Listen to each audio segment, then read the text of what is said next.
Good evening, everybody. It's Monday, April 12th, 2021. My name is Mike Langford, and welcome back to another episode of DearBands Live, the podcast that explores the paths and stories of career-minded artists and music industry professionals. My guest tonight got his start next to the stage as a touring guitar tech, who soon after found his way facing the stage behind the mixing board.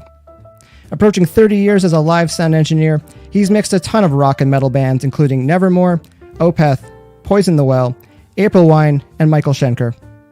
Absolutely adored by the music community here in Toronto and GTA, and a national treasure.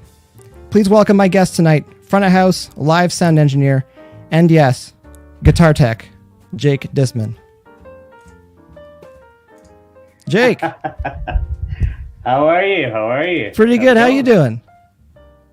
I'm, COVID shit. I don't know. I'm trying not to, off myself.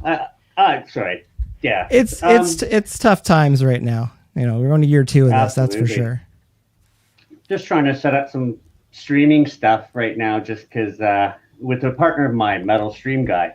Okay. Because I don't know if PA stuff is really.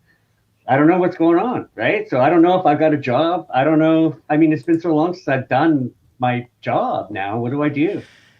No, that's true. Events in general, the last year, and it looked like it was coming back a couple times and then it didn't. I did one show. I did one show this year. Yeah, it was for the city of Toronto and it was for a streaming thing, which was cool.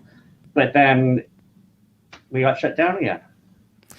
Yeah, I'll go on the record. I think it's a little bit BS that the venues that were trying to at least do those live stream shows. Absolutely. I'm sorry. We can still go do groceries and stuff like that. We can still, go to some stores, but it's the fact that we can't be responsible in a room, to do a live show. Yeah, but you can still do film stuff and TV stuff, and I always got TV stuff. I'm biased. My partner, she's in film, right? And I do see that side of it, so I can't really. It's a tough call. They spent millions upon millions of dollars. It's true how much they've spent on their COVID protocols. So that's something that the venues definitely don't have to spend and wouldn't be, right? So I do see that aspect of it, but we're talking such small numbers here to do a proper stream. We've got 15 people in the room max. It's ridiculous. Yeah, with contact tracing, and the negative tests though, that there's things that could have been put in place, a couple more hoops, and I think it could have been there because a lot of the music industry just decimated. Obviously, that's the conversation with so many of us every single day because everyone has to look at each other how are you doing? How are you really doing? Because it's tough right now. So let's try to we'll pretend that COVID's not happening right now, and let's start off on how did I get into this thing? We can go straight there. I don't know. I want to make one. Not, right? Okay, go ahead. I want to make, sorry, just so anyone listening, there's a very slight delay between Jake and I do want to call your backdrop behind there. Is that t-shirts? It's several t-shirts. It's my touring stuff. Some of my laminate.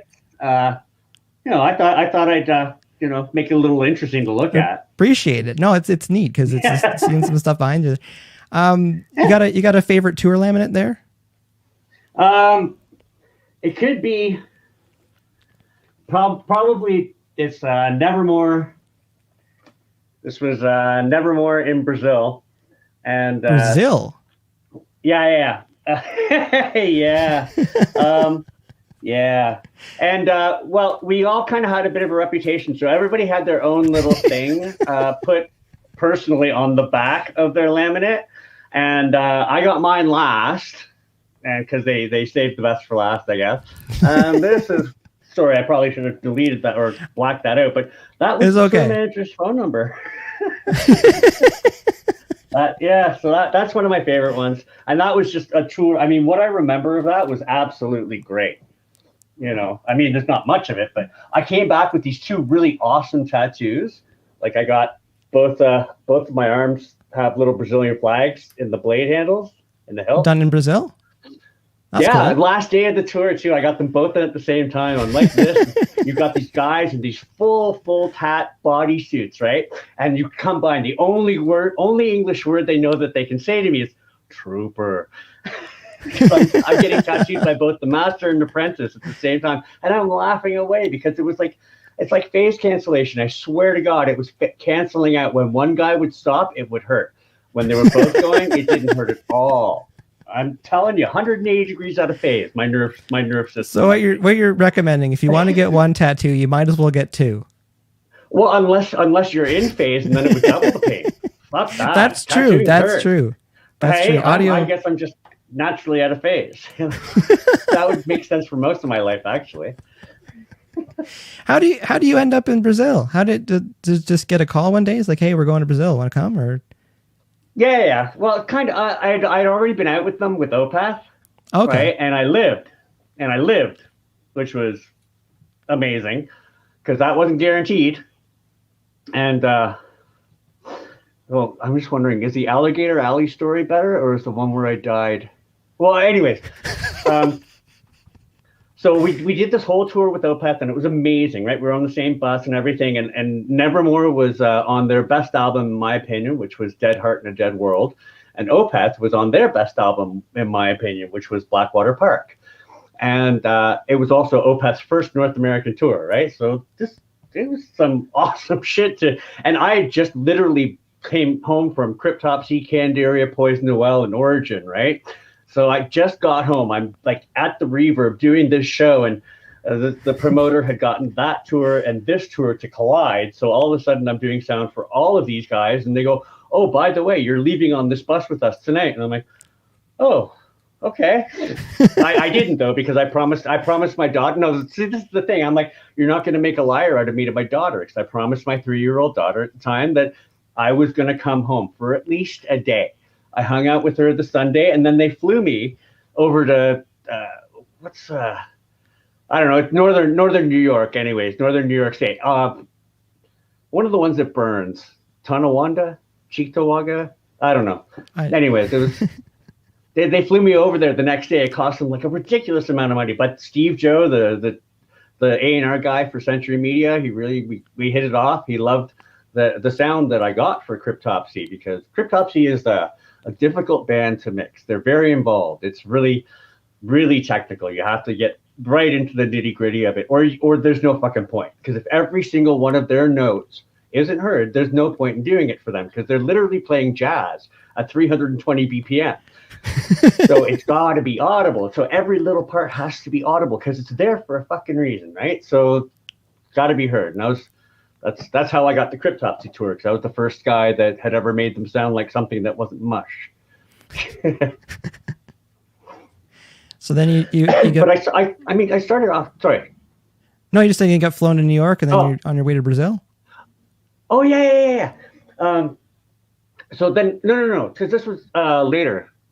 We did that tour, and I survived. Okay, that tour. Yeah. Okay. And then we're like, okay, we really like you. We're going to take you to Brazil. We're going to do across Canada. Then we're going to take a week off, and then we're going to fly to Brazil and do a week there. And I was like, fucking right on. So we go, and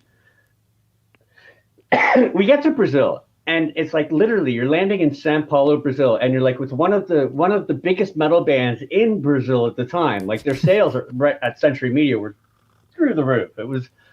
It was like really insane, just seeing all those people so into it. Man, it is a metal country. Yes, it was a cool tour. No, it's just like I'm sure. Yeah. Go ahead. Well, then some foreign substances got introduced to the mix, and it gets a little blurry. What can I say?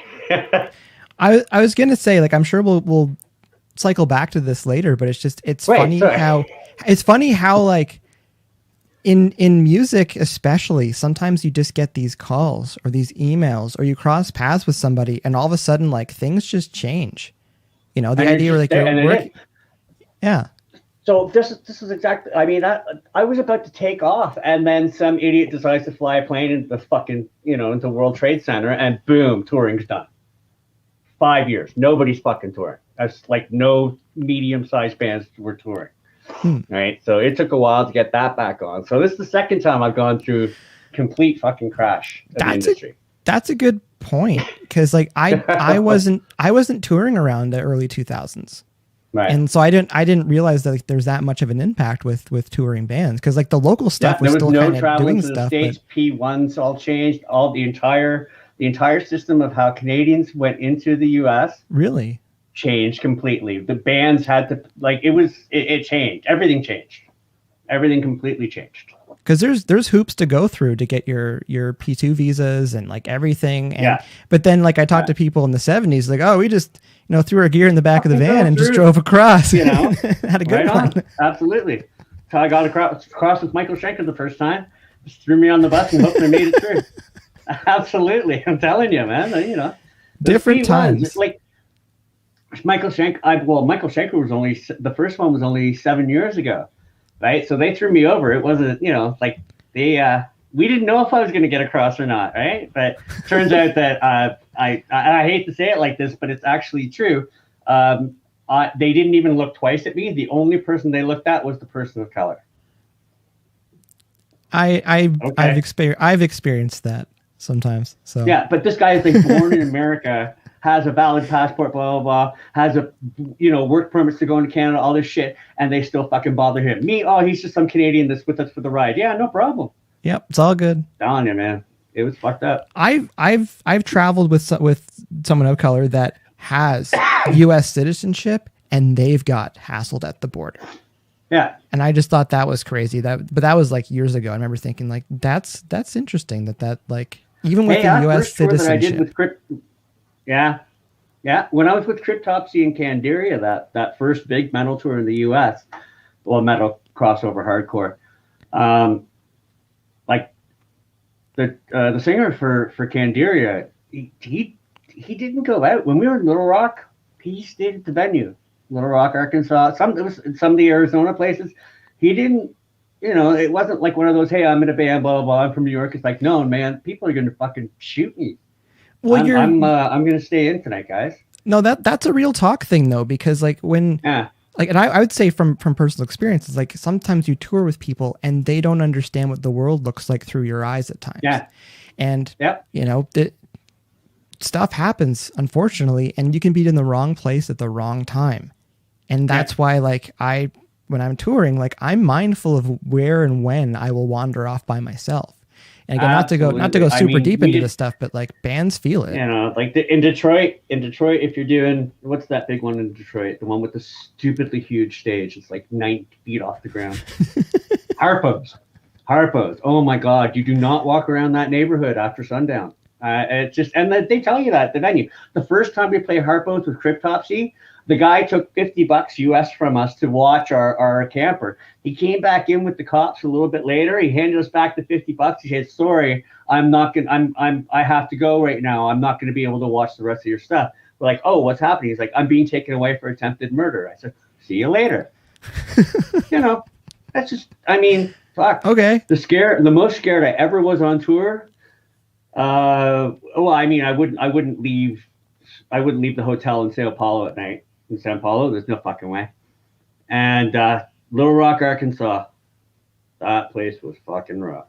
It's another one. 2001, that was a rough place, man. And I'd like everywhere else, no fucking problem. South Central, no problem. LA, whatever. Little Rock, Arkansas, Jesus Christ, these people are crazy. Well, you see the world differently when you are traveling a little bit. 'Cause I feel like you do get preferential treatment with a lot of the venues that you're in, and like people who know that you're with the group or you're part of the crew and stuff. But but you go far enough and you cross those lines, and now you're just a person, Yeah. And also too with some bands, it's like now you're just a person in some weird clothes, Like you're not dressed like the locals anymore. So now you're standing like sore thumb. You're just trying to sit in McDonald's and get some Wi-Fi, and you're just like, I'm not comfortable right now. Out. Yeah. I don't know. It can be weird for sure. Or you don't know really how you're supposed to be because you're not familiar with this dialect of what respect is in this area or whatever. And someone will be like, "Oh, you're wearing that color shoe. Well, I'm going to shoot at you." Really? That could be a thing. Really, man. Like fucking really. Holy shit. Not to go too far, because it can get kind of dark, and the thing is we could probably have another hour talk about it. But just the idea of like staying, like people are like, oh, you're tour, you must have seen so much stuff. It's just like yes and no, because sometimes you go to these cities and you see the venue, you see the hotel, and then you see the interstate, and that's it. You know. I know people are like, oh my God, you're on tour with this. Like, what does it look like to tour here? I'm like, dude, I saw literally the inside of the tour bus. I know what every fucking bathroom and every truck stop looks like. You know, I'm telling you. And that's it. Like, that's what I see. Yeah. You know, by the time I'm done work, it's 3:00 in the morning. Where are we going to go? Exactly. You're not going to the museum at 3 a.m. No. Right? I mean, it's not even movie theaters or anything. It's not like... Yeah. You know, unless you're in New York or you're in LA, there's literally nothing to do after work. Yeah, not catching a ball game at 2 a.m. It's like you're finished work. You're sitting in the bus drinking with your buddies, and that's it. You know, or you're just going to bed. I mean, we're 50 now. Like, I'm 50, you know what I mean? And we just don't, like, when I'm with April Wine now, we do not party. That is just not what happens. We might afterwards go and have a beer together at a pub, you know, whatever, and, you know, and then we'll like have 1 or 2 beers and we'll say goodnight. We'll go to the hotel. We'll make our lobby call at whatever, 6:30, 7:00 in the morning. And no one comes in looking like shit or smelling like ass. It's just, you know, we're just a little too old for that right now to be successful at it, you know? Yeah, no, it's funny too. 'Cause like there's a line, I don't even say there's a fine line. There's a line between letting loose a little bit on tour and partying. Yeah. 'Cause you can only party so much until... my God, I have fallen out of the bunk on the bus onto my eyeball 3 times in one night. There's video proof of the bus ride back. I don't remember getting back to the bus. I don't remember waking up. I don't remember losing my dentures.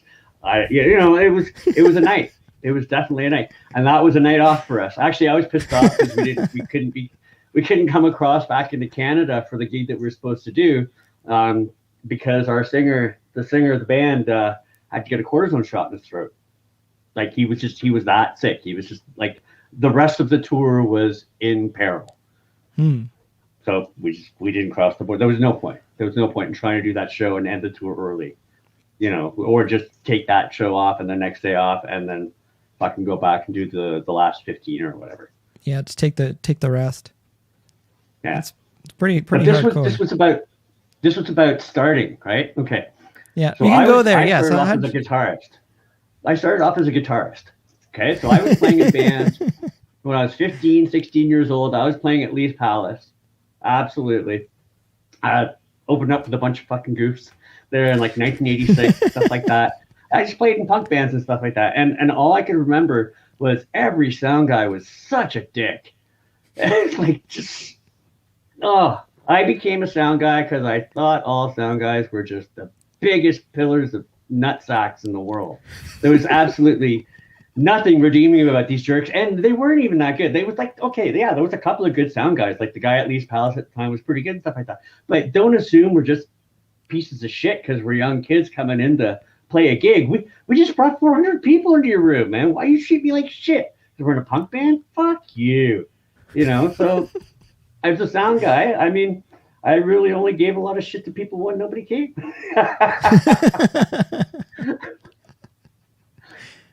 No, but it's I pretty much really decided that I wanted to record my own stuff. So I went to Travis, and this is in 1992.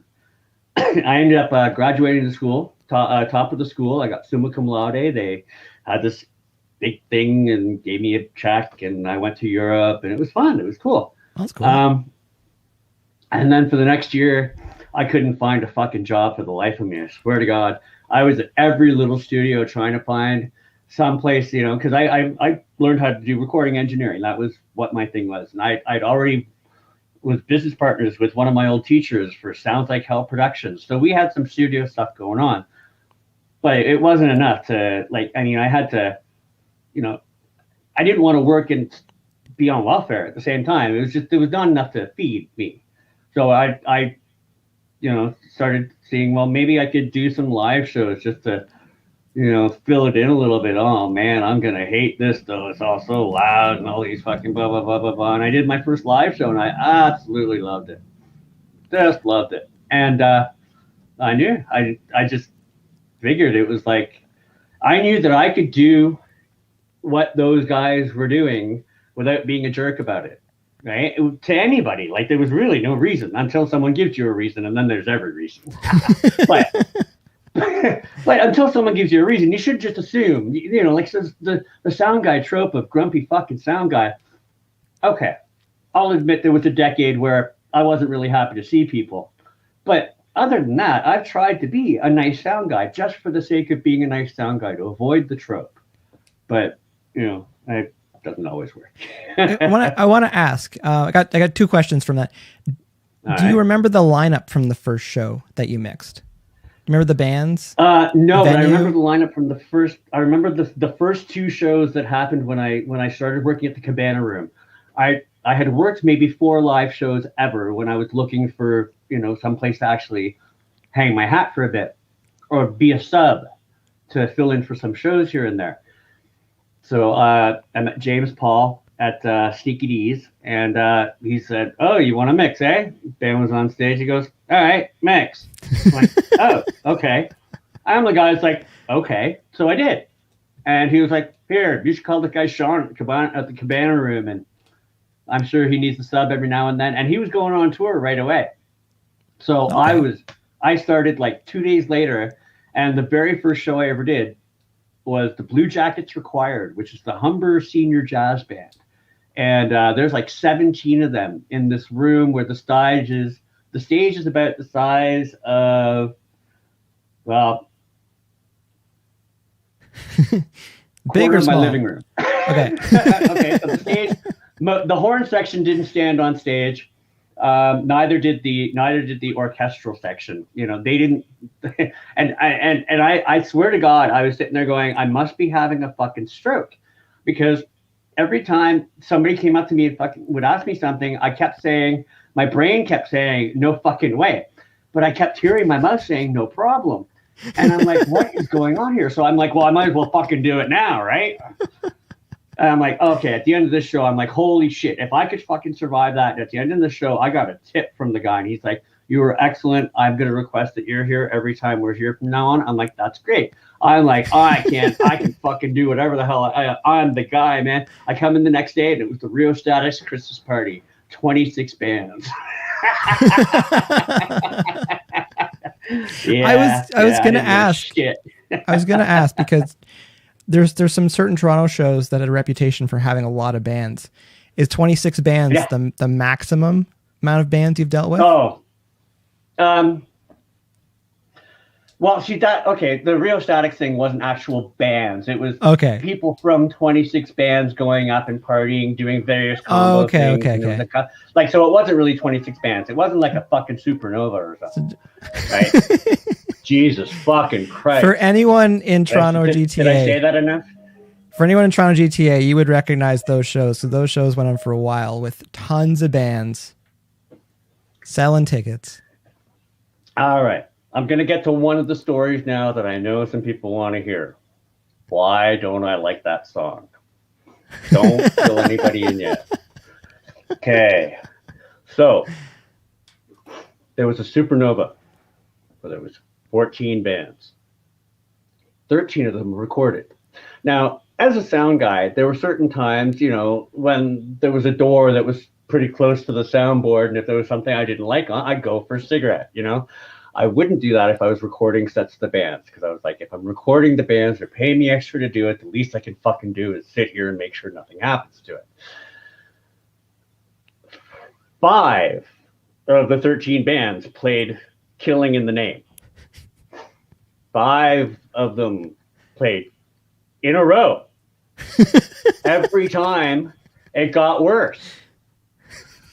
The 5th band played it twice because they didn't have enough songs to fill a 25-minute set. That was 20 years ago, maybe 22 years ago, and I'm still not okay.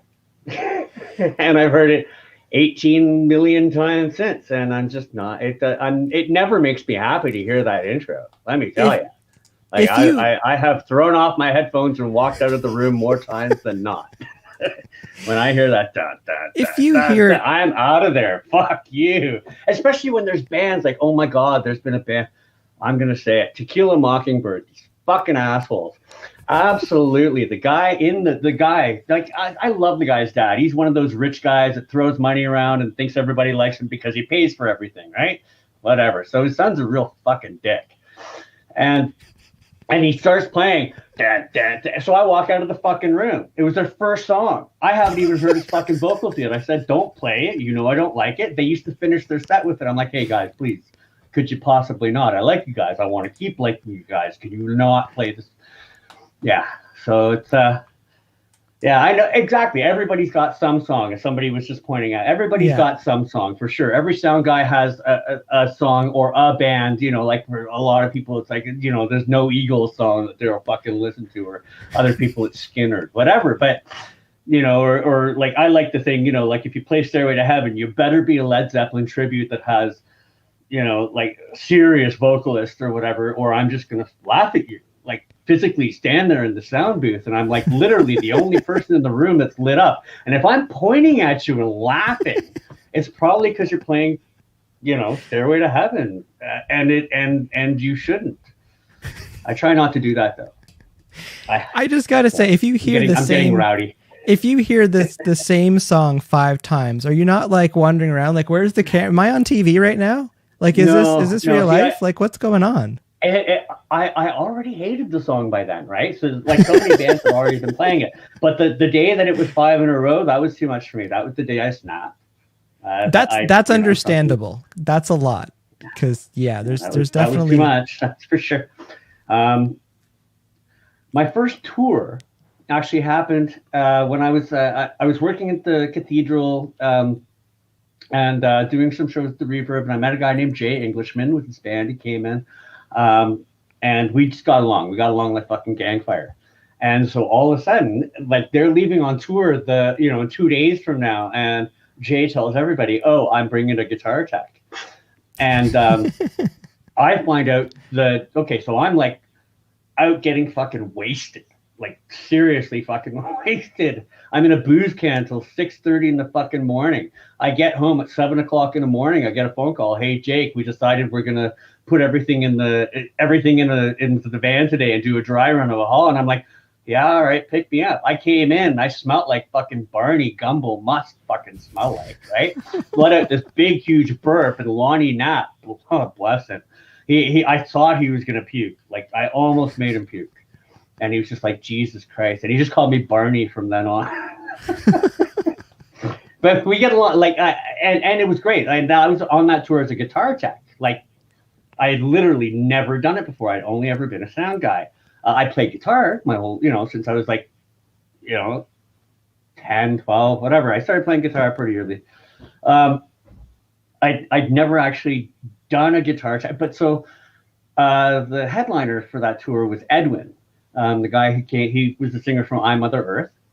And he had a guitar tech named Lonnie Totman, who was just the coolest guy. He had all the proper gear, just the rig, and he's like, watch me.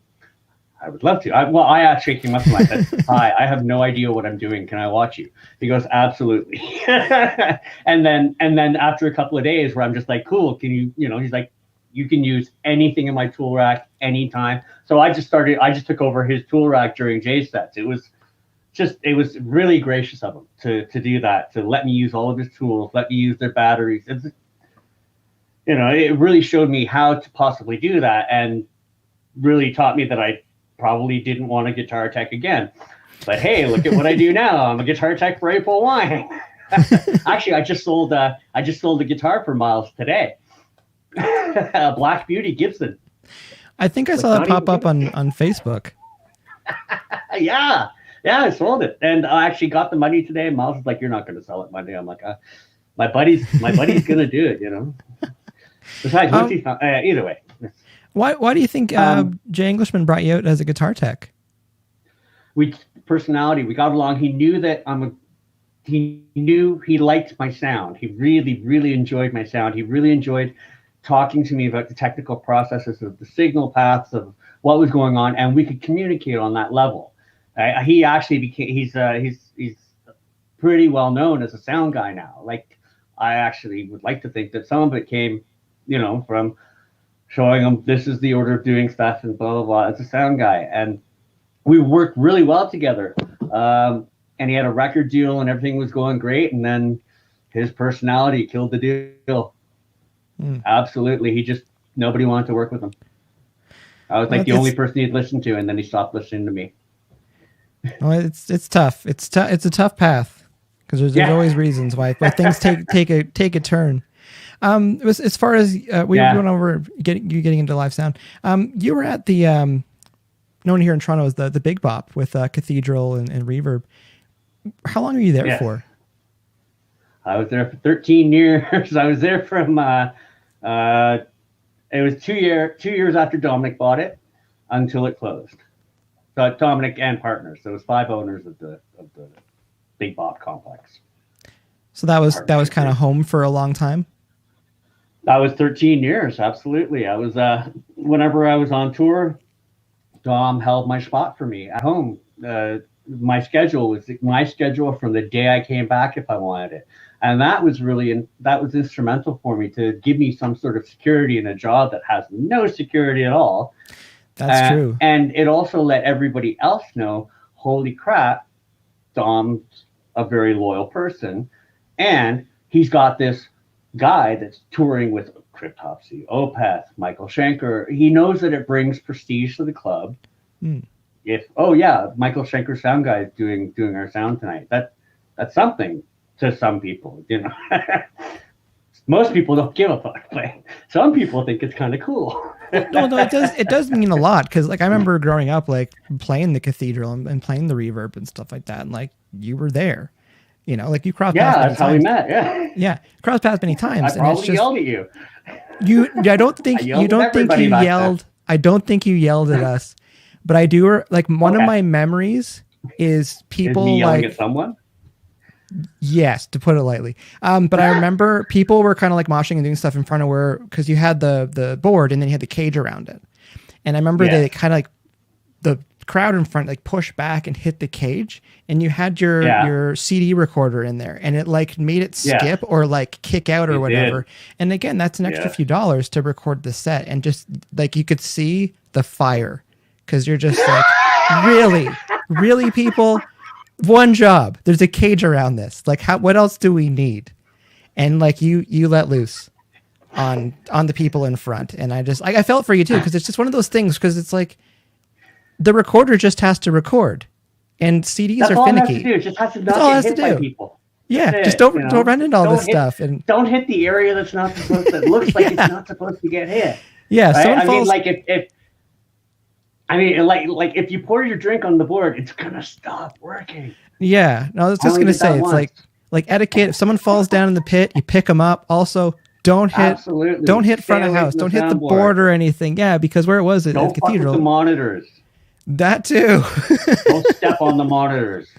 Don't fucking step on the monitors. Yeah, they're not footrests. Yeah, just there's. I don't mind that. As a matter of fact, I don't even mind the footrest, and it's not for the musicians. It's really for fucking idiots that come up on stage and try to launch off the fuck. Oh, okay, I'm fine. I'm okay. No, you see, I want to give one shout out here to Jeremy Isbell. He's a fellow front of house. You just added this. Don't spit on my monitors. Yeah, I can imagine, because people don't realize they do have a shelf life if you don't treat them correctly. So. Oh, the amount of gunk you have to clean out of them. It's so gross. It is so gross. And there's no real way to do anything about it. I want to ask, while we're thinking about this right now, what is the ratio of vocalists bringing their own microphone versus using what's kind of in-house? Before COVID or after things? Just in general. Now it seems to be everybody starting to get the feeling, but not enough. I thought I would like to see every vocalist always bring their vocal mic and have it in good working repair. But this isn't utopia. It's about, it's sad. It's maybe 1 in 10. And these are I've had some pretty serious people come in and say, no, man, I'm using your mic. I'm like, you're on tour and you're using a fucking house mic. How many times is this tour going through the tour flu? Everybody on crew is going to get sick. It's not just you. It's not just the singer. And the singer gets sick and then everybody sucks. But everybody's going to get sick. You can't get sick on tour. It's the worst thing ever. It is like shitting into garbage bags. Seriously, shitting it, because nobody shits in the toilets except for the bus driver, right? I mean, you know that, right? The law is nobody shits in the toilets. Well, I'm telling you, every single fucking bus driver that you have on tour, when you're not on the bus, they shit in the fucking toilet. I know. They tell me. People tell me shit. People tell me shit they don't tell anybody else for some reason. I don't know why, but they do. The bus drivers shit in the toilet. They use it every fucking day. They don't care. It's people don't want to think about sleeping on top of poop. People are idiots. Fuck. This job would be so much easier without the fucking musicians. Never mind. I didn't say that. I just wanted to go back to just want to go back to the vocal mic for a second, because I remember watching when I was younger, watching someone do their sound check and like resting their mouth on a 58. And I remember thinking like, that's really gross. And I remember, I don't know if I was supposed to do this, but one of the venues I was at, I took the ball off one of the 58s, one of the house ones. And I looked at how gross the inside was. Yeah. And there on 58s, there's a tiny little piece of foam over top of the capsule on it. Yeah. And I remember looking at that and how gross that was too. And just thinking like, your face is... No, it's plaque. You know that white stuff on the foam? It's the plaque from your teeth. Oh, it's just build up. Yeah, and I remember seeing that. I'm just like you're this close to it, and then you're breathing in on it, and then you're like your face. The smell of my. Oh man! I mean, we tried to keep our house mics pretty clean, but the thing is, if you can't afford a microphone, singers, please at least bring your own ball for a 58. Just buy a new ball. Just go spend the $6 on a new ball, and you just put on your own pop screen. Yeah, it's just how simple is it to go buy your own pop screen? That's all you got to do. You don't have to buy a whole mic if you don't want to. That's true. That's a good point. You could, if you don't have the 125 for the 58, you could just buy the $6 ball and just pop that on and call it a day. Exactly. Man, and their name brand shirts are $6. Because it's not like you're buying some second grade stuff that's not going to fit properly. It's the brand name shit. It's fine. Yeah. No, coming from a drummer point of view, it's like, it's one thing to use a house drum kit, but it's another thing to, because like you still got to touch parts on the drum kit, or like, should there be a house guitar amp or bass amp, but just like the microphones, any vocalists that are watching this, if you don't already, make that your 2021 resolution to get your own vocal mic. Because you got to rehearse with something. You got to rehearse with something. So it's like, bring your microphone with you. It's just, and Jake's right. It's dead on about it. It's just like, when you're on tour, you always have to take care of your health. And it doesn't take long for one person to get sick, and then two people are sick. And then it's not great for anybody. And it's like that's one of those like obvious holes in the bucket. Tour flu is the worst. Yeah. Well, tour flu is the absolute worst. Because you can't really get better. Like I said, shitting into garbage bags is not fun. You got to tape up that bag and then it's not glamorous. The next time you're to stop. It's Yeah, what's tour like? That's a good way to put it. It's definitely not glamorous. Yeah, what's tour like? What are some of the favorite shows you've had to mix?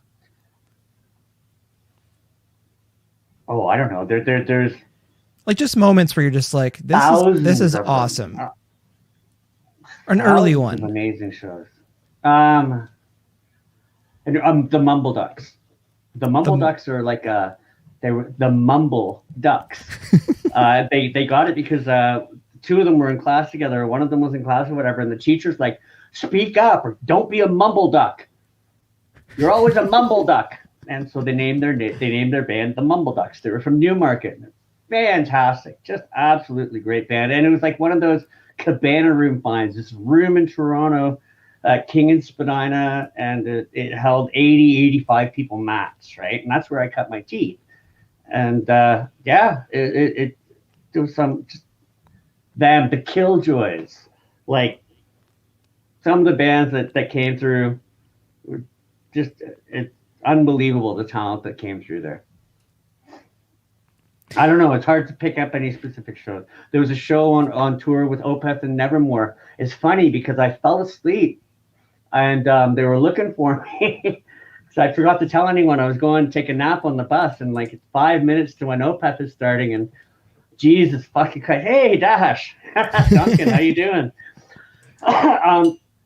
So I'm like, all of a sudden I'm just completely bagged after, it's 2/3 of the way through this tour, and I'm okay, guys. I just go back to the bus and I take a fucking nap. But somebody runs in. Joel. It was actually Joel or one of the techs runs in. Jake, get up! Opeth starting in 2 minutes, and I'm like, holy shit. Okay, I run in there. No problem. I had them started in 1 minute and 30 seconds. It's fine. But holy fuck.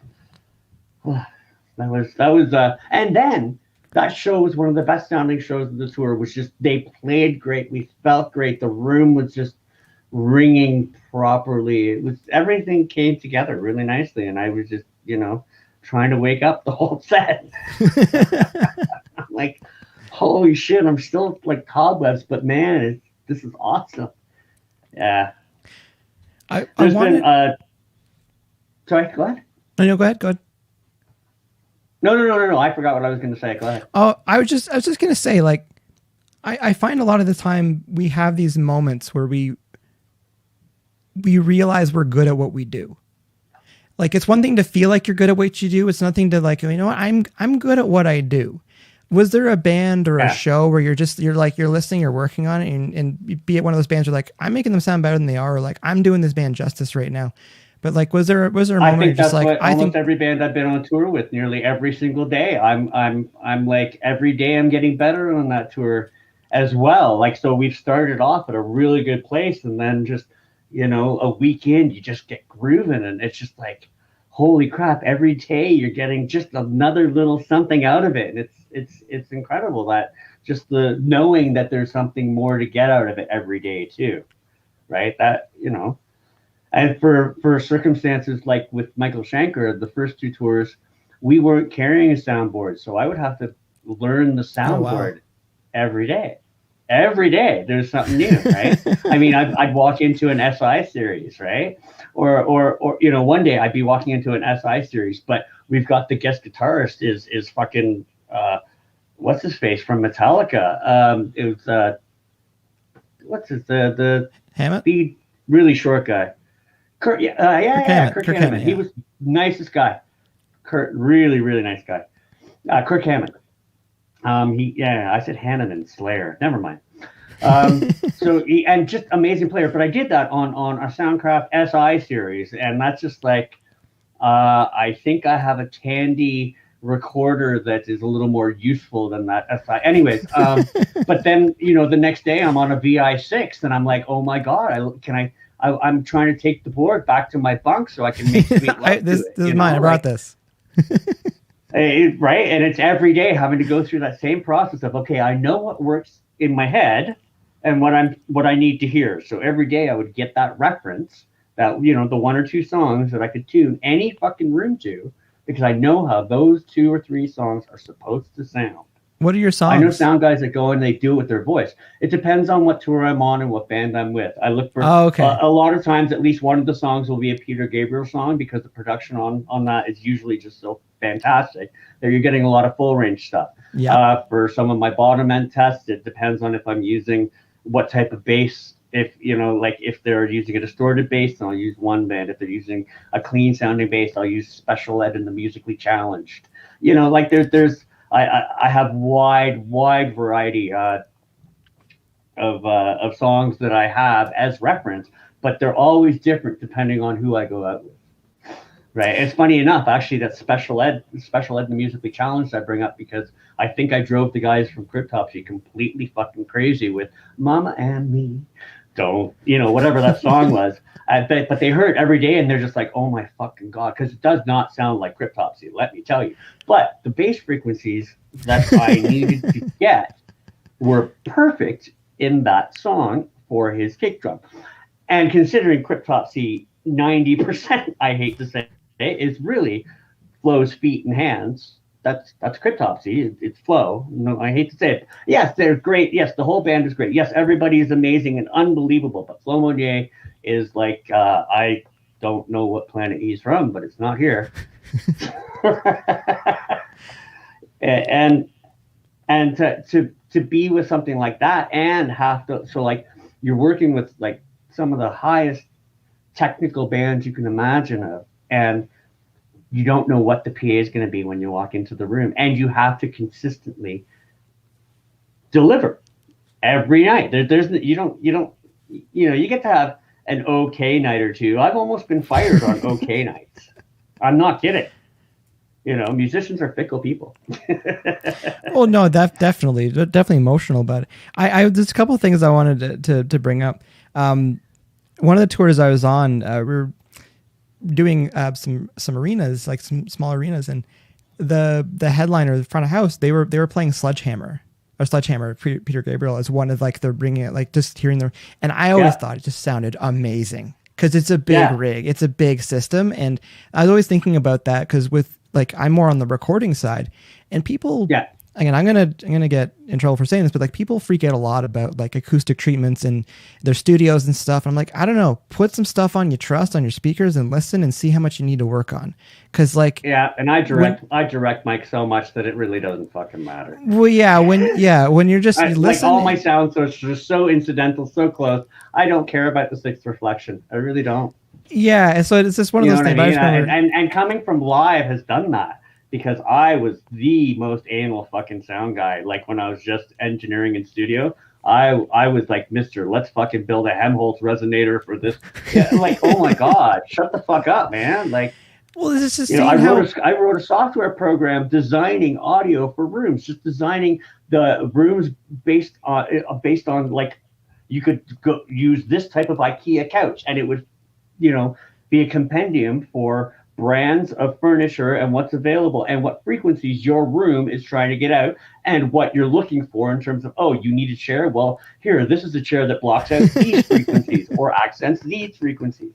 You know what I mean? Like I loved the perfection of finding that perfect room, but no one's listening in a perfect rom. No, because as soon as we stand up, on dick shit little Bluetooth speakers or on earbuds that they got free with their phone. I mean, your source has to be clean. I get that, but you can't be so anal about it that it takes away from the process of being artistic. Yeah, so there's a point. It's like get to work, and like when I got to my new place, play the fucking song. Play the fucking song, guys. Play the fucking song. We'll get it down. We'll fucking work on it. Yeah. So I wanted to mention with again that song again. Some of these songs that people trust and stuff. I think live and record, it's the same thing. It's like find stuff you trust and listen to it. The other thing I wanted to bring up, because like again, I'm been in the studio for going on 20 years now, and it's like when I see stuff live, I've mixed kind of one show in my life. It was one of those iPad Behringer, the Mix 32 system, and it was like the band was the headliner. The headliner was kind of mixing it, and one of the guys, my band, just like passed it over to me, and he's like, "It's like Pro Tools," and I had a blast. But then I was like, "Oh my God!" Like I kind of like this, but it's still like the fear of you have to get it right now, because in studio we don't get it right, we hit stop. We don't get it right, we hit stop. Right, and so like I'm relaxed. In live, it's you have to get it right. Yeah. It has to be good enough right now. Yeah, right now, and like from the first beat of the first song, it has to be fucking good enough. And you can work on it from there. You don't start with kick drum, you start with vocals. You make sure that the things that the band, that the audience is expecting to hear, like the guy on the microphone saying check. Well, don't have that mic muted because they're gonna look like a fucking fool. If somebody's not hearing one of the toms, nobody gives a fuck. You know what I mean? It's like get sound. But yeah, just that what's the word I'm looking for? That intensity off the top when you are doing stuff live, and like you just and also too, like in recording, like we have our bag of tricks to kind of fix things, especially in mixing. We got our bag of tricks, but like your bag of tricks live, and then you've got these massive what's the word I'm looking for, like there's serious obstacles doing stuff live. Like you can't just unplug something and plug it back in. You can't, like there's things that you just have to deal with from the board. And especially if you can't make it up to the stage. In studio, it's like, hey, oh, the tom mic's not working right now. Hold on a second. Take 20. We'll figure this out. That's not right. Live. I'm the sound guy that once the drummer has realized there's a problem, I'm usually already under him fixing it. That's usually how drummers figure out, or all of a sudden, like, I hear there's no kick drum, and the drummer's like looking around going, oh, fuck. And I'm like, oh, God, his beater head fell off. So I run up on stage and I'll put his beater head on while he hits the floor tom as the bass drum on top of me. And I'm like, I fucking hate you, but here you go. All right, it's perfect. Like 16 bars later, you've got a kick drum again. Right? And the audience can see that someone's up there working on it. So trying to fix it. Yeah. Wrong, oh, okay. At least there's this guy over here who's running to fix it. Right. So I became known as that guy that you saw running to stage to fix something. Right. It mattered to me. I just wanted the band to know that I was on their side. I'm like, hey guys, this isn't just your problem. This is our problem. So let's do it right. That's a good way to put it. One of the things too with bands when they've got the shorter sets, bands that I've been working with, produced with, or just close connection with, try to tell them like your first song kind of needs to feel like a sound check song, in my opinion. Like if you're a 4-piece rock band, like get something that's kind of steady so that at least front of house has a chance to dial some stuff in. Dude, if there's 4 or 5 bands and jazz bands, when I have blues and jazz bands, I'm like, hey drummer, give me time, play me a beat. And he'll start playing time. I'll bring up kick, snare, hi-hat. Like, yeah, bring some toms into that beat. Yeah, cool. Bass player, add on to that beat. You guys, you start up your fucking song from there. Go. Right? And like we talk about this before sound check, and they'll start their set like that. They'll come up, the drummer will come up, and he'll do his thing, and they'll look at me, I'll nod. The bass player will walk up, he'll do his thing, and it looks like this organized coming on. And as soon as the first song sounds, it's as soon as they start, it's ready. It's amazing. I love that. That's one of my favorite entrances for a band. I've seen it a couple of times as well, but I've just loved doing that with bands. It definitely works, but it just when bands just start ripping into something with I want to say a little too much dynamics off the top, especially if they're rock bands and stuff or metal bands. It's just do maybe a little rock out intro just to make sure all your levels are up, and then get into a song that's kind of middle of the road for what you're going to do. Right. So, cause again, if it's a different front of house every single time, give them a chance to know that the lines are working, and it can be a bit of a thing, but just to me, again, back to the thing about recording, it's just this stress of live. That's a different skill set, it is. And tolerance level of what you can what you can control and what you can't. And that's a real skill though. You can't overestimate that. You've got to be able to say in your headphones, that's the best I can do with that for now, and move on, right? Because there's going to be something more important going on, right? And if you do have time to go back on work on it, great. But there's sometimes you just got to go, well, it is that's what I've got. That's what I got. That's what you're giving me. That's what I got. Yeah. One other piece I wanted to talk about with the touring, you mentioned you do your show and then the next night you do it again, and you feel like it's getting better and better. And I feel like part of that reward system, because you get one swing at it a day. And you probably have 23 hours of the day you're not behind the board mixing the band or doing the show. And it's just the idea of when you are on tour, for any bands that are listening or anyone that, especially with front of house too, when you're on tour, that to me is part of the addiction of being on tour. It's you want next night to be better. If you throw it in the weeds one show, you're okay, well, next night we'll need to do better. We'll get it next time. We'll get it because in the studio, you don't worry about it, but live, you do. You want it to be good. Absolutely. And that's another thing is bands bring their own sound people out because they can trust them. They know that, no matter how bad it feels on stage right now, we trust the guy out front and it's going to be okay. So at least they can only have to worry about their shit. They don't have to worry about, oh my God, what's the audience hearing? They're like, it doesn't matter. Jake's got it. Or if he didn't, he'd be on stage fixing it. Whatever it is, we'll figure it out. Or we'll figure out what we need to ask for. What is it that we can't hear? And I'm like, well, what do you hear too much of? They're like, what do you mean? I'm like, it doesn't mean turn something up. It's what do you have to turn down so you can hear, right? And people don't grasp that. It's like they just fill up volume. Like everything's like, oh, well, I don't have guitar. Well, like now I can't hear bass. Well, let's turn that bass up. Oh yeah. Well, now I can't hear this. Well, no, why don't you turn down the guitar just a little bit? You know? Or turn down the guitar on stage just a little bit. Holy shit! There's a PA that's at 56,000 watts peak. Like a 15,000 watt RMS, and you're trying to blow my head off with your fucking this size speaker and Marshall. Fuck you. Right. No, people don't realize the difference a show, like the different, how much different a show sounds in front of the stage versus on the stage. And I think, because I always say that thing. And how much the different dynamics of a rehearsal room is to a stage. Yes. Yeah, that too. Because I always think, back with the stage thing, I always think it's interesting. People are like, oh, I got to watch some side stage. I'm like, that sucks. Because it doesn't sound good. It doesn't sound good side stage. You got to smell me and not hear me. You got to not hear me and smell me. Shit, I'm sorry. Front it, like out in the crowd, and right? I try to find my way over to where. No, I'm always by the sound person because that's where it's supposed to sound the best. That's where it's supposed to sound the best. That's where it's supposed to sound the best. So I always hang out by the soundboard if I'm not the one doing the sound. Right. Yeah, and then if I'm not the one doing the sound, I can look at the person doing sound disapprovingly. And then someone will tell them who I am, and they'll go, oh shit. And they'll work on it. Right? It's all the sound guys all hanging out.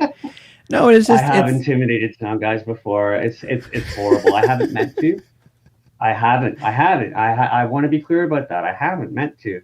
But I've been told that sometimes I can be a little overbearing or intense. Right, with some of my facial expressions or my eyes. So, and I've unintentionally made people uncomfortable like that in their work, and I'd never do to that. That's someone at their work. You know what I mean? Like, I'm not trying to fuck up someone's job. No. People think I'm coming in judging them. I'm like, no, man, do your show. Fuck, don't worry about me. Do your show. Okay, I've got a couple more questions. We're an hour in. How are Leafs doing? Is the game on? Game on there? Not good. Not good? All right. I won't look at the box score right now. 2-0 for the bad guys. All right, we got. They're fine. Fine. We got tons of firepower on the team. We're good. I got a couple more questions I'd love to ask you. Sure. We know how much of a difference the band makes on stage versus what you're getting. Has there been bands where what's coming to you, you're just like, this is the band. The band sounds great. Like the players are almost great. Every like the professional band I've worked and with. You're just like, it just makes your job easier, but yeah.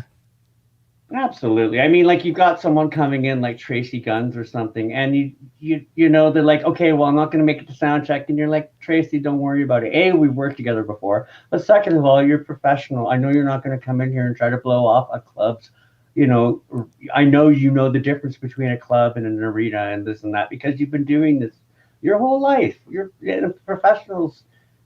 It doesn't come up as often, professionals, right? People have to learn through their mistakes or through listening, but people rarely listen. So they learn through their own mistakes. And you know, by the time you get to the level that you're sort of like that you're an older pro or whatever, if you're having similar, just basic issues, then you've chosen the wrong path. You know, does that make sense? No, it does make sense. This is marijuana. No, it does make sense because again, I want for bands to realize like it happens on their end too. They need to be good. Like the sound coming off the stage needs to be good. You can't just think that the front of house is just going to chisel everything out and make everything sound great. I remember. I have actually. I hate to say it, and I know it's crappy because people come to me like with crappy sounds, but I have been called a turd polisher.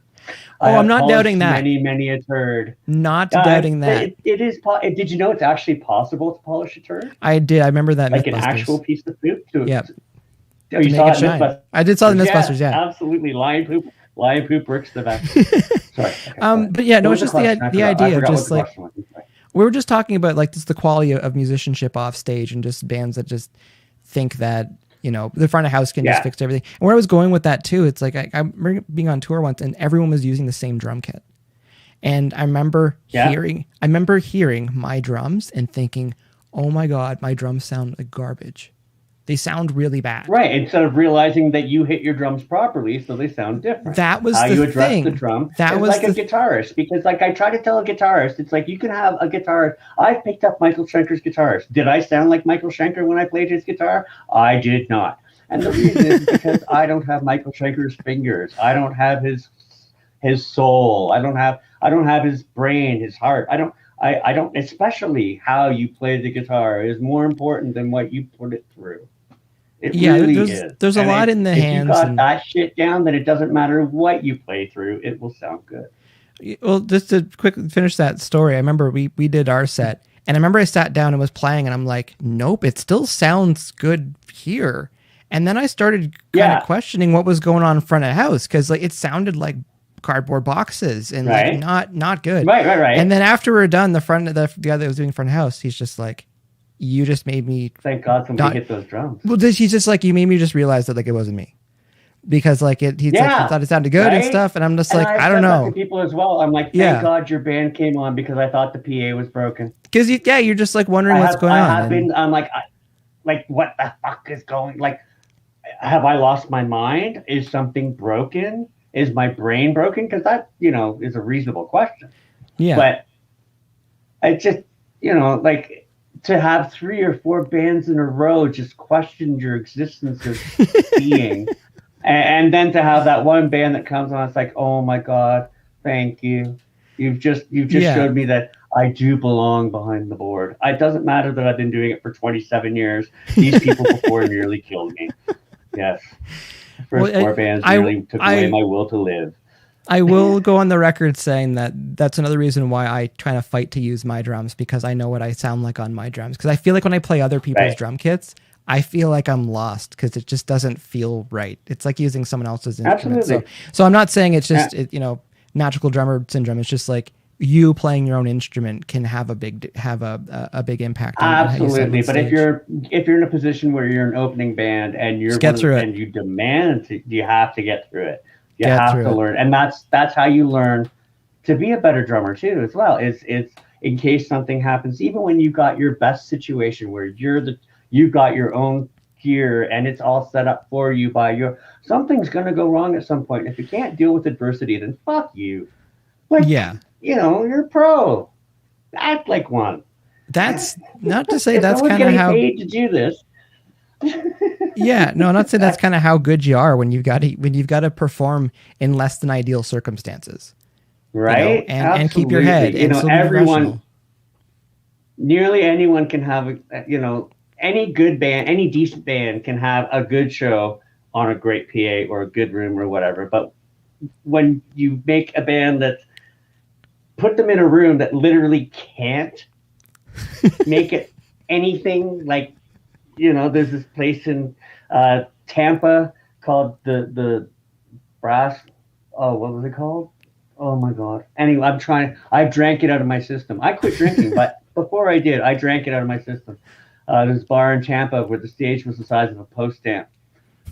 Right. And while I was recording front of house, while I was mixing front of house on what was pretty much a home stereo piled on top of a larger home stereo, the jukebox came on mid-song. Cryptopsy was on, and it was louder. So I had the kill button in the little cubby room where they put the sound guy. It was fun. It was my favorite day ever. So when we went back there with Opeth and Nevermore, I got really drunk. And when we got back there again with Cryptopsy, the next time we were there, I picked up a bottle of Jack Daniels and I drank it, about a third of it before we walked in the room. Oh, some of these venues. I did used to drink. I no, it's another thing. I could probably spend another hour asking you about, some of your favorite venues and like, stories from some of these venues, because there's so many of them when you're traveling, and like you see them in a different way, because you see them when there's China, like when all of a sudden you're in China and you got. I was gonna ask. That was on my list. If you want to go there. So I was. How do you end up in China? I was with the agonists. They came to the rock pile and they were like, "Oh my God, you're coming with us." I'm like, "Okay, we're going to China." Okay, so have to go to the Chinese embassy to get your whole life reviewed and get papers that say you can go, and you can go from this day to that day, and they'll kill you and 6 generations of your family if you leave any other time. It's fucked up. It's pretty intense. They're real. When you go to China, you are not in Kansas anymore. And we landed in Shanghai, and we drove for about 7 hours from there. And you got to remember, China's a very strange thing, because no matter where you go, it's the same time. China has one time zone. Did you know that? I did not know that. So it doesn't matter where you are in China, it is the same time. So if you're in the Far East, your day starts much later sun-wise than anybody else. Right. But it's still so you're starting at what would be because we have time zones, would be 3:00 in the morning, because China is pretty large. It's about the size of the United States, just smaller. Yeah. Right. So it's having a country that large with one time zone. Anyway, so as we were in China, we'd never been there. Nobody, we were opening for Soulfly there. It was just really cool. Seeing 10,000 people in front of the stage with flags and chanting along. It's another world. I wish it could be like that every day at the same time as holy fuck, what the hell am I eating? As someone with food allergies, it's really, I have lethal food allergies. Shellfish will kill me, peanuts will kill me, bananas will kill me. Oh yeah, so peanut butter and banana. Have you ever been on a tour bus that doesn't have peanuts or bananas? I was just thinking that. I'm just like, this takes a lot of sandwich options. I don't touch anything on the tour bus. I don't touch anything on the tour bus. Ever. I bring my food in, I take my food off. Yeah. Oh well. One of those things. I'm the only guy on tour that I know that carries an EpiPen. That's really good advice for any band, though. Even if it's in any question. Any tour manager should always have an EpiPen on them. Yeah. No, that absolutely, because it's too late if you're thinking, well, we should have done that. Someone should have done that. So. Yeah, absolutely. That's usually part of the eulogy. You should add an EpiPen. Or the guy goes, wow, my friend really, really wanted me to have his EpiPen because he kept handing it to me and saying stuff as he died. I've seen people have not to that extreme, but I've seen people. I stopped breathing for 8 minutes. Where, we'll have I always carry Benadryl as well, just for me it's reactant hydroxyzine. Yeah, but. No, that's again, when you're on tour too, it's you don't have access to stuff. You don't know where you're going to be. If Murphy Laws wants to show up, that's what's going to happen, sort of thing. Yeah. Any other stories from going to China? With Soulfly. Wow. And I didn't realize Soulfly were cool. We partied with them afterwards. I remember some of it. The Agonist guys can tell you a lot more of it, I'm sure. Probably. I don't know, some of it nice, some not so nice. Well, we went to, on our way home, they routed us through Beijing. I have a longtime friend who happens to be a CEO or CFO of a company in Beijing, so he picked us up. So it's funny that my buddy in Beijing came to the airport, picked us all up, so we had a 7-hour layover, right, a 6-hour layover before we left to go back to Chicago. And so we went out, we had it was the sound guy taking the band out, and that doesn't happen, right? But either way, this is so it was a very, very bizarre experience.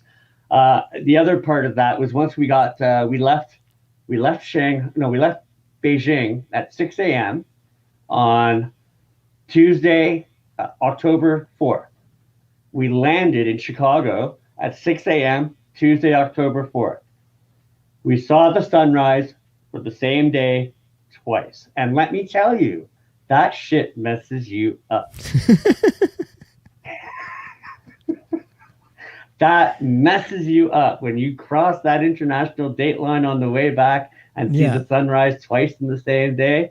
That messes you up. I was not okay for about a week.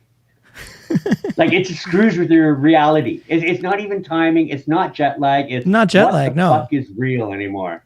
It's what's reality. Your whole perception of reality gets warped when you cross that international date. Like, I didn't experience.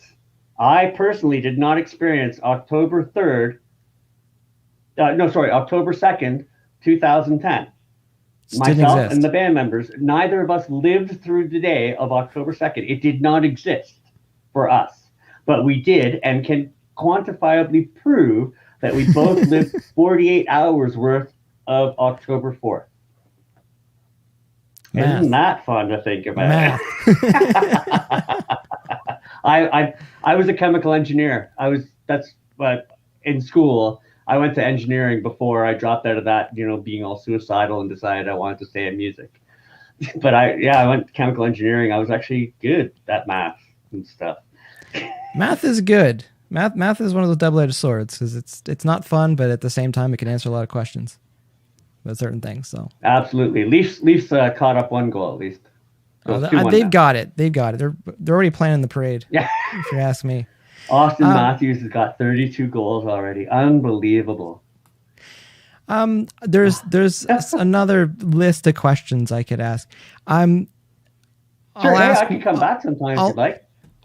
Definitely have a part 2. I've got 1.5 more questions. That would be great. Okay, sure. Is there a show that you didn't mix, but you were there and you're like, this sounds amazing? Like, I need to figure out what's going on here. Metallica in Brno in the Czech Republic in 1992 was one of the best shows I ever heard. That was amazing. Big Mike, he's a legend. Big Mick, sorry. He's unbelievable. I've never heard a bad Metallica show, and I've been to 9. Yeah. There's been a few really, really fantastic shows like that. Depeche Mode sounded fantastic. Thompson Twins sounded amazing.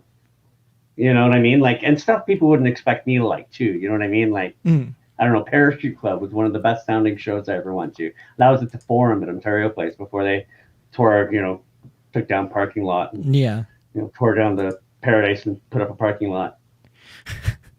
Well, I asked that question because I feel like we're on the production side so much that when we kind of are like, our ears and our brains force us onto like the emotional enjoyment side of it, where you're just like, no, this is awesome. You can just enjoy it as a fan. Because like I always feel like we're constantly looking at what's behind the curtain and seeing what's going on and picking things apart. But sometimes you hear stuff and you're just like, no, this is awesome. Yeah, but usually when I would go to shows like that, I would alter myself to some degree with a substance or 2 or 3, and it wouldn't be my primary focus. I gotta say that I didn't go to many shows to just enjoy the sound of the band. I always went for the experience, and so if it was Pink Floyd, I was probably on acid. Like I don't know if my story is all that typical for sound guys or not, but we all have our own experience and our own ways that we've tried to, just somehow I've managed to plow through 30 years of this. Enjoy the music. I love the music. And it doesn't matter what the music is. As long as someone's willing to go up there and give it their best, I'm going to try to make the best that they've ever sounded. And that's my guarantee to anyone. If they're going to do their best, so am I. Right? And that's probably going to be a pretty good combination. That's all you can ask of everybody. on either side for production too. And that's one of those things like especially with new bands that are touring, they don't realize that like it looks like it's fun, but everybody's good at their job and respects everybody what their job is and respects the boundaries of their job. Because they're so good at their job, it's fun. It's fun. Exactly. It's not fun if you're not very good. So don't pretend you're good. No, then it's make it not fun for everybody. Yeah. And no matter what, it is always work first. It has to be. And this is coming from a sound guy who has literally fallen asleep drunk underneath a soundboard 4 different times. So I can say that I haven't always, do as I say, not as I do. But I'm straight edge. I smoke pot. Sorry, I only do what I'm prescribed by my doctor, and I am a medical cannabis user. But I no longer drink. I no longer smoke. I no longer do anything except for, I do acid still. Never mind. Hey, let's just skip this entirely. I love talking with you. Jake, you know what? I think I'm going to get you back at some point for part 2 because there's some other stories I would love to have on there. But I think this is probably a good place to wrap it up. Okay. Next time I'll tell you about when Glenn Danzig stole all of our toilet paper from our bathroom. Deal. I'm writing it down in my notes. I'm writing it down in my notes because there's so many things because we've been kind of chit-chatting last week about stuff and things have been popping up in the Facebook comments and stuff like that. So you definitely a part 2 if you want to dig in more of some of these stories, or I might have a panel sometimes too where I have a few front of house people on so you can kind of trade some stories on the road. I would love to. So. I would absolutely love to do that. All right, Jake, is anything else you want to add before we head out here? No, I'm good, man. Excellent. And where can everybody find you online? I'm at Metal Sound Guy on Insta. I go by my real name on Facebook, Jake Disman. Well, pretty much it's my real name as far as you or the government needs to know.